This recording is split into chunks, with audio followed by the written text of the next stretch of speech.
Polres Gianyar mulai menyebar foto tersangka kasus pencurian yang kabur dari sel Polsek Ubud.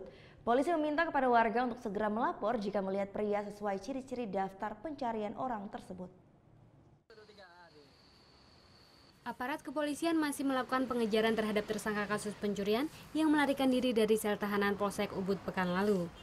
Untuk memudahkan pengejaran, mulai awal pekan ini Polres Gianyar menyebar foto DPO Aji Wijayanto hingga ke polsek-polsek wilayah kota Denpasar. Dari hasil penyelidikan sementara, tersangka diperkirakan masih berada di wilayah Bali karena penjagaan di pintu masuk seperti pelabuhan sudah diperketat.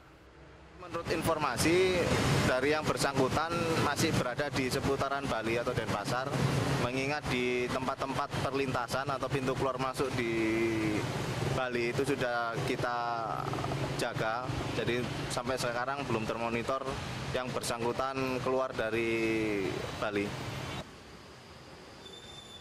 Polisi meminta kepada warga yang melihat pria sesuai ciri-ciri foto DPO yang disebar untuk segera melapor ke pos atau polsek terdekat. Aji Wijayanto, tersangka kasus pencurian villa Sabtu pekan lalu, kabur dengan cara menjebol plafon sel tahanan Polsek Ubud. Polda Bali telah membentuk tim khusus untuk melakukan pengejaran.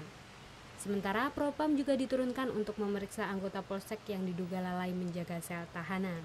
Muhammad Hasanuddin melaporkan untuk NET.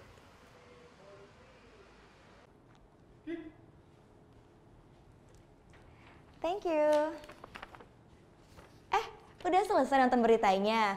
Jangan pergi dulu dong. Subscribe dulu dan nonton tayangan lainnya di sini. Subscribe, nonton lagi. Subscribe, nonton lagi. Kak.